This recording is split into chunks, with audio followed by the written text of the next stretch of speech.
नमस्कार मेरे प्यारे साथियों, क्रैक परीक्षा में आप सभी का हार्दिक स्वागत है। मैं हूं अमित, लेकर आया हूं 2 सितंबर थर्ड शिफ्ट का आरआरसी ग्रुप डी का एग्जाम, जो कि हूबहू क्वेश्चन पेपर है। सो फ्रेंड्स, इस क्वेश्चन को अब चलते हैं, देखते हैं।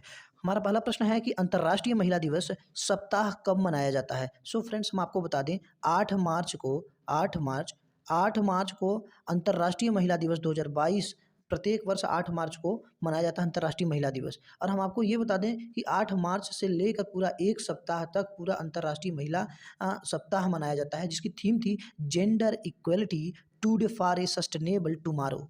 Gender equality today for a sustainable tomorrow. So friends, हम चलते हैं अगले क्वेश्चन की तरफ। हमारा जो अगला क्वेश्चन है वो ये है कि लाल पीली मिट्टी कहाँ पाई जाती है। लाल पीली मिट्टी कहाँ पाई जाती है, तो देखिए, भारत देखा जाए तो भारत में जो ये यूपी है, उत्तर प्रदेश है, उत्तर प्रदेश का जो बुंदेलखंड पार्ट है, बुंदेलखंड से लेकर दक्षिण के प्रायद्वीपीय पार्ट तक पाया जाता है। दक्षिण के प्रायद्वीपीय पार्ट तक पाया जाता है, कि मतलब समझ रहे हैं, यहाँ से लेकर मतलब कि ये जो है पूरा यहाँ से लेकर पूरा ये एकदम यहाँ तक पाया जाता है, यहाँ तक पाया जाता है। सो फ्रेंड्स, हम चल अब आपको ये बता दें कि जैसे छत्तीसगढ़ हुआ, झारखंड हुआ, पश्चिम बंगाल हुआ, मेघालय, नागालैंड, उत्तर प्रदेश, राजस्थान, तमिलनाडु, महाराष्ट्र, इन सभी में मिलती है। लेकिन अगर देखा जाए तो जो छत्तीसगढ़ में जो लाल पीली मिट्टी मिलती है, उसको स्थानीय रूप से मटासी मिट्टी कहते हैं। मटासी मिट्टी के नाम से जाना जाता है। सो फ्रेंड्स, चलते हैं अगले क्वेश्चन की तरफ। हमारा जो अगला क्वेश्चन है वो ये है कि 74वां संविधान संशोधन में क्या जोड़ा गया। तो हम आपको बता दें, 74वां जो संविधान संशोधन है, उसमें सबसे पहले क्या किया गया कि 12वीं अनुसूची को जोड़ा गया। किसको? 12वीं अनुसूची को जोड़ा गया। और उसमें हम आपको बता दें कि एक नया भाग 9 क को जोड़ा गया। नया भाग 9 क को जोड़ा गया, जिसे नाम दिया गया नगर पालिका। क्या नाम दिया गया? नगर पालिकाएं नाम दिया गया। 74वें संविधान संशोधन में नया भाग 9 क जोड़ा गया। 9 क यानी 9 क जोड़ा गया। और हम आपको बता दें, उसी समय अनुच्छेद 243 तक 243 छ को जोड़ा गया था। सो फ्रेंड्स, हम चलते हैं अगले प्रश्न की तरफ। हमारा जो अगला प्रश्न है कि लाल किले पर झंडा कब फहराया जाता है। तो लाल किले पर जो झंडा है वो स्वतंत्रता दिवस पर, यानी कि इंडिपेंडेंस डे पर फहराया जाता है।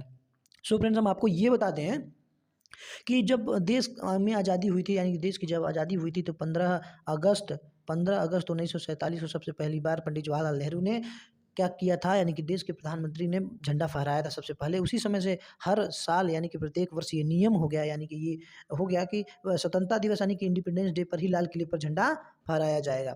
सो फ्रेंड्स, हम चलते हैं अगले प्रश्न की तरफ। हमारा जो अगला प्रश्न है वो ये है कि वंशानुगत नियमों का प्रतिपादन किसने किया। वंशानुगत। सो फ्रेंड्स, हम आपको बता दें, जो ग्रेगर जॉन मंडल हैं वो क्या हैं, वो एक जर्मन भाषी ऑस्ट्रियाई मतलब कि ऑर्गेनिस्टियन है। ऑर्गेनिस्टियन का मतलब समझ रहे हैं ना, ऑर्गन से जितने भी रिलेटेड होते हैं वो काम करते हैं। जैसे मटर के दाने पर इन्होंने काम किया था।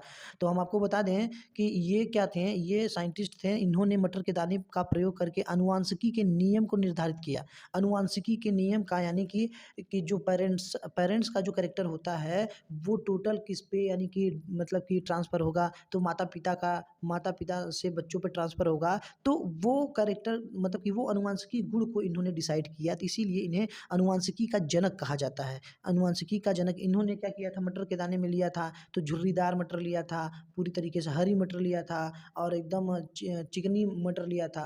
तो इन्होंने अलग अलग मटर लेकर उन पे अनुवांशिकी के नियम के लिए इन्होंने काम किया था। बो कर देखा था, जो मतलब कि उसमें से पौधा निकलता था, उसके फिर फल देखे जाते थे। सो फ्रेंड्स, हम चलते हैं अगले प्रश्न की तरफ। हमारा जो अगला प्रश्न है वो ये है कि आईपीएल 2022 में कितने टीमों ने भाग लिया। तो पहले 9 टीम थे, लेकिन अब 10 टीम हो गई पूरे टोटल, यानी कि गुजरात को मिलाकर पूरे 10 टीम हो गए। सो फ्रेंड्स, हम चलते हैं अगले प्रश्न की तरफ। हमारा जो अगला प्रश्न है वो ये है कि लिगामेंट्स किस प्रकार की ऊतक से संबंधित है। तो हम आपको बता दें, जो लिगामेंट होती है वो एक कनेक्टिव टिश्यू होती है, यानी कि संयोजी ऊतक होती है, कनेक्टिव टिश्यू होती है, जो हड्डी से हड्डी, याद रखिएगा, बोन टू बोन यानी हड्डी से हड्डी कौन जोड़ता है, वो लिगामेंट्स जोड़ती है। और जो टेंडन मांसपेशी होती है, टेंडन जो होती है, दो चीज़ होती है, एक लिगामेंट्स, एक टेंडन। टेंडन जो होती है वो मसल्स को बोन से जोड़ती है, और जो लिगामेंट होती है वो बोन टू बोन जोड़ती है। सो फ्रेंड्स, हम चलते हैं अगले प्रश्न की तरफ। हमारा जो अगला प्रश्न है वो ये है कि 2022 में महिला सप्ताह कब मनाया गया। 2022 में महिला सप्ताह कब मनाया गया, तो भैया हम आपको बता दें कि 9 मई से 15 मई के बीच, कितना, 9 मई से 15 मई के बीच में, मतलब कि राष्ट्रीय महिला, यानी कि जो है कि स्वास्थ्य सप्ताह, राष्ट्रीय महिला स्वास्थ्य सप्ताह अमेरिका में वार्षिक कार्यक्रम है, जिसका उद्देश्य महिलाओं को अपने स्वास्थ्य एवं जीवन शैली के लिए सुधार करना है। और हम आपको बता दें, यह अभियान एक तरीके से वार्षिक मातृ दिवस पर शुरू होता है। किस पर शुरू होता है? मातृ दिवस पर शुरू होता है। सो फ्रेंड्स, हम चलते हैं अगले प्रश्न की तरफ। हमारा जो अगला प्रश्न है वो ये है कि प्रकाश संश्लेषण में कौन सी गैस निकलती है? देखिए, आप लोग जानते ही हैं कि जो मतलब कि पौधा होता है, वो प्रकाश संश्लेषण प्रक्रिया करने के लिए सबसे पहले क्या ज़रूरत होती है? तो ज़रूरत होती है आपका कार्बन डाइऑक्साइड गैस की ज़रूरत होती है, और आपका जल की ज़रूरत होती है। और फिर क्या होता है, यानी कि ये जो कार्बन डाइऑक्साइड और जल की अभिक्रिया के बाद जो कार्बोहाइड्रेट और गैस निकलती है, क्या निकलती है? कार्बोहाइड्रेट और गैस निकलती है। कार्बोहाइड्रेट और क्या निकलती है? गैस निकलती है। उसमें कौन सी गैस निकलती है? ऑक्सीजन गैस निकलती है। सो फ्रेंड्स, इसमें पूछा है कि कौन सी गैस निकलती है, तो ऑक्सीजन गैस निकलती है, जो कि सभी प्राणी मतलब उसका यूज करते हैं। हार्ट बीट किस में मापा जाता है? तो हार्ट बीट जो मापा जाता है स्टेथोस्कोप से मापा जाता है। सो फ्रेंड्स, हम चलते हैं अगले प्रश्न की तरफ। हमारा जो अगला प्रश्न है वो ये है कि रोलेट एक्ट के समय, क्या कह रहा है कि रोलेट एक्ट के समय भारत के वायसराय कौन थे?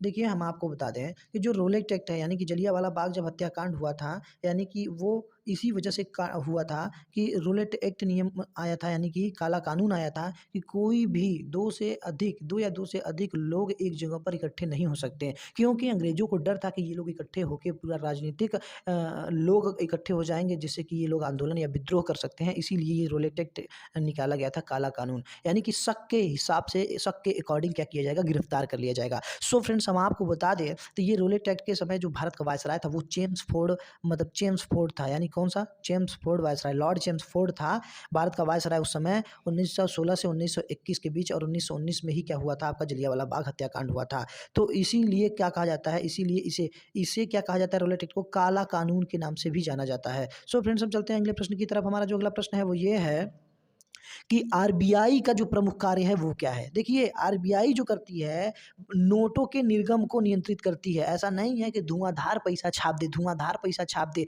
सबके पास पैसा रहेगा तो कोई काम नहीं करेगा, कोई काम नहीं करेगा तो जो महँगाई है बहुत ऊपर चली जाएगी। आज हम लोग ₹10 में जाकर कुछ खरीद लेते हैं ना, एक पावरोटी खरीद लेते हैं या फिर ब्रेड खरीद लेते हैं, तो हमें 1 बोरे पैसे भर के जाना पड़ेगा क्या खरीदने? मतलब कि आपका ब्रेड खरीदने। अगर चावल, गेहूँ खरीदने के लिए तो एक मतलब कि ठेले भर के ले जाना पड़ेगा पैसा, जैसा कि इस समय वेनेजुएला का हाल है। सो फ्रेंड्स, हम चलते हैं, बताते हैं और आगे कि भारत में जो मौद्रिक स्थायित्व प्राप्त करने की दृष्टि से ये प्रतिरक्षित निधि रखता है, और सामान्यतः देश में हित व मुद्रा व ऋण प्रणाली परिचालित करता है। यानी कि यह देश विदेश में भी मतलब कि क्या करता है कि यानी कि जो मुद्रा प्रणाली या ऋण प्रणाली, यानी कि जिसे लोन वोन देना है, वो भी करती है, भारत में भी करती है अपने अंदर। सब कुछ मतलब कि आरबीआई संभालती है, यानी कि मौद्रिक नीति को तैयार भी करती है, कौन करती है? आरबीआई करती है। और उसका जो मतलब कि कार्यान्वयन करती है और उस पर निगरानी भी आरबीआई रखती है। तो समझ रहे हैं ना, विनियमन और पर्यवेक्षण करना ही और मौद्रिक नीति तैयार करना ही आरबीआई का प्रमुख कार्य है। सो फ्रेंड्स, हम चलते हैं अगले क्वेश्चन की तरफ। हमारा जो अगला क्वेश्चन है ये 13 क्वेश्चन है, यानी कि आपका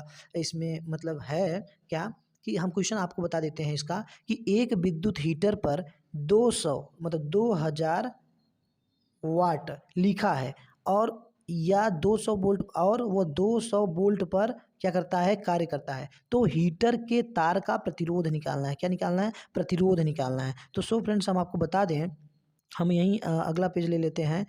अगला मतलब कि ये ले लेते हैं पेज।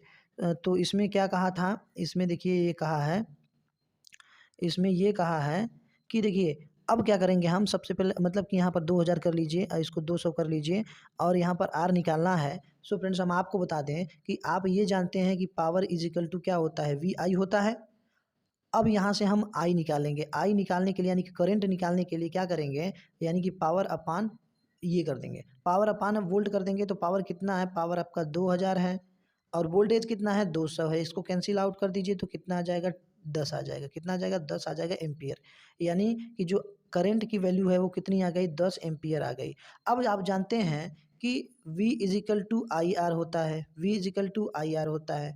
तो जो V कितना है? 200 है, और आई कितना है? 10 है। तो आर हम निकालेंगे, 0 से 0 कैंसिल, आर बराबर 20।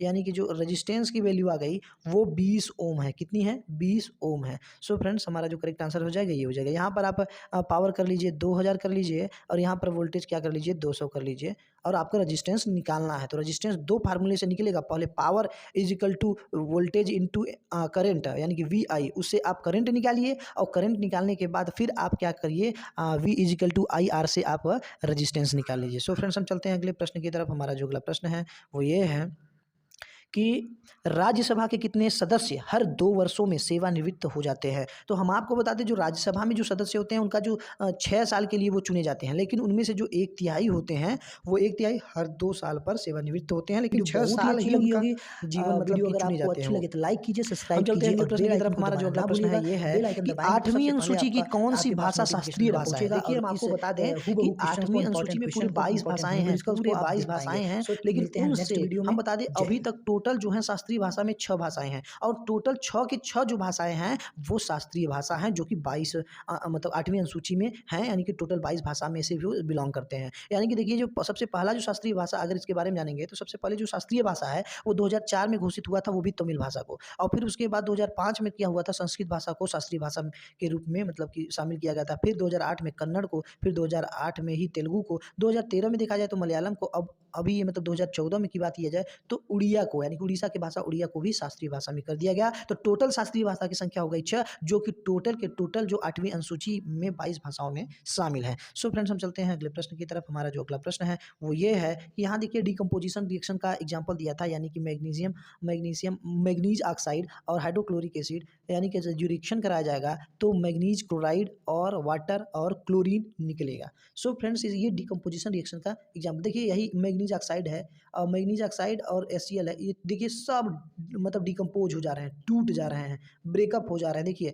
मैग्नीज क्लोराइड हो गया और फिर क्या हो गया आपका H2O हो गया, फिर आपका क्या हो गया क्लोरीन हो गया। तो ये क्या डिकम्पोजिशन यानी टूट टूट के मतलब कि अलग अलग कंपाउंड्स बन जाते हैं। सो फ्रेंड्स हम चलते हैं अगले प्रश्न की तरफ। हमारा जो अगला प्रश्न है वो ये है कि ट्रेन की टक्कर को रोकने के लिए किसका परीक्षण किया गया। देखिए अब क्या आ गया, एटीपी सुरक्षा आ गया, यानी कि एटीपी ऑटोमेटिक ट्रेन प्रोटेक्शन, यानी कि भारत सरकार एक नई सुरक्षा प्रणाली को लेकर आ गया एटीपी, जो कि जो टारगेट रखता है शून्य दुर्घटना का, यानी कि जीरो एक्सीडेंट का टारगेट रखता है। ये ऑटोमेटिक ही क्या कर देगा, ट्रेन को प्रोटेक्शन कर देगा। सो फ्रेंड्स ये एटीपी प्रणाली आई है इसके लिए, यानी कि ट्रेन को टक्कर को रोकने के लिए, क्योंकि ट्रेन से बहुत ज़्यादा एक्सीडेंट हो जाते हैं। अब देखिए यहाँ पर ये प्रश्न है कि एक तत्व यानी कि एक एलिमेंट है एक्स, एक एलिमेंट है एक्स और अभिक्रिया करके क्या बनाता है, ये HCl बनाता है। तो इस तत्व का नाम क्या है, अरे जाहिर सी बात है ये हाइड्रोजन होगा, तभी तो HCl बनाएगा, HCl बनाएगा। सो फ्रेंड्स इस का नाम जो है वो है आपका H, यानी कि ये जो X है वो कौन सा एलिमेंट है, H है। सो फ्रेंड्स हम चलते हैं अगले प्रश्न की तरफ। हमारा जो अगला प्रश्न है वो ये है कि देखिए यहाँ पर कह रहा है कि 12 ओम, यानी कि कह रहा है कि 12 ओम के कितने प्रतिरोध समांतर तुल्य प्रतिरोध के बराबर 4 होंगे। यानी कि ये जो 12-12 के हैं, 12-12 के हैं, 12-12 के हैं, वो कितने होंगे कि कुल मिला के कितना हो जाए, कुल मिला के ये जो उसका इक्विवेलेंट रेजिस्टेंस है वो 4 हो जाए। तो जाहिर सी बात है, बस जो टोटल ये 12 है, 12 में से 4 का डिवाइड कर दीजिए 3, यानी कि 3 प्रतिरोध होंगे 12-12। आपको वीडियो अच्छी लगी हो तो लाइक कीजिए, सब्सक्राइब कीजिए, बेल आइकन को जरूर दबाइएगा। जय हिंद।